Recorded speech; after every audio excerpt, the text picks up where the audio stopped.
सोचो, अगर हर वो शीशा जिसमें तुमने कभी देखा है वो सिर्फ तुम्हारा रिफ्लेक्शन ना होकर कुछ और हो, क्या होगा? अगर वो किसी दूसरी दुनिया की खिड़की हो जहां तुम्हारे डर और उम्मीदें एक रूप ले लें। यही है Shattered Realms the Mirror of Akadi का वाइल्ड सेटअप, एक ऐसी सीरीज जो रियलिटी के बारे में तुम्हारे आइडिया को उल्टा पुल्टा कर देगी। मिलो अकाडी रैन से टोक्यो के दिल में रहने वाली एक शांत 17 साल की लड़की।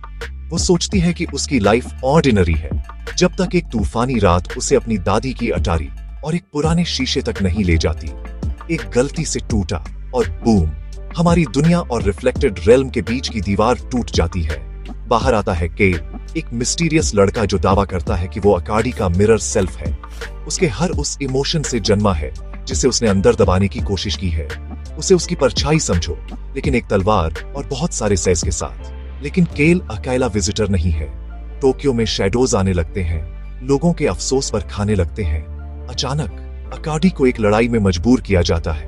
उसके पास सिर्फ शीशे के टुकड़ों से बनी एक तलवार और एक पावर है जिसे वो समझ नहीं पाती।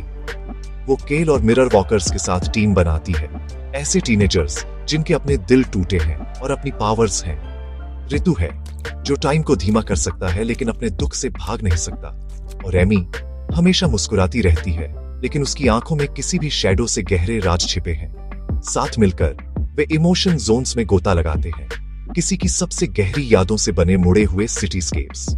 एक जमी हुई दुनिया में मॉन्स्टर्स से लड़ने की कल्पना करो, जहां दुख सब कुछ बर्फ में बदल देता है। या एक मिरर सी को पार करना जो तुम्हें वो एक चीज दिखाता है जिसे तुम भूलना चाहते हो।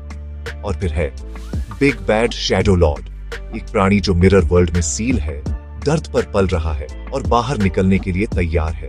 अकाडी को पता चलता है कि उसकी माँ, जिसे हमेशा के लिए चला गया समझा जाता था, असल में आखिरी मिरर क्वीन थी और अकाइली थी जिसने अंधेरे को दूर रखा था। अब अकाडी को अपने इनर डीमंस का सामना करना है, अपने अंदर की रोशनी और परछाइयों को स्वीकार करना है और यह तय करना है कि वो अपने सभी प्रियजनों को बचाने के लिए क्या दांव पर लगाने को तैयार है। Shattered Realms the Mirror of Akadi को इतना आकर्षक क्या बनाता है?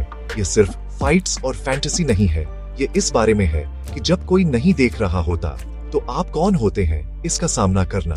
यह दोस्ती, माफी और अपने टूटे हुए टुकड़ों को उठाने और आगे बढ़ते रहने के लिए लगने वाली हिम्मत के बारे में है। तो क्या आप इसे एक एनीमे एपिसोड के रूप में देखना चाहेंगे, एक मंगा के रूप में पढ़ना चाहेंगे या एक लाइट नॉवेल में गोता लगाना चाहेंगे? मुझे कमेंट्स में बताएं। और याद रखना, कभी कभी अंधेरे से बाहर निकलने का एकमात्र तरीका खुद को आंख में देखना है और जो आप जानते थे उसे तोड़ देना है।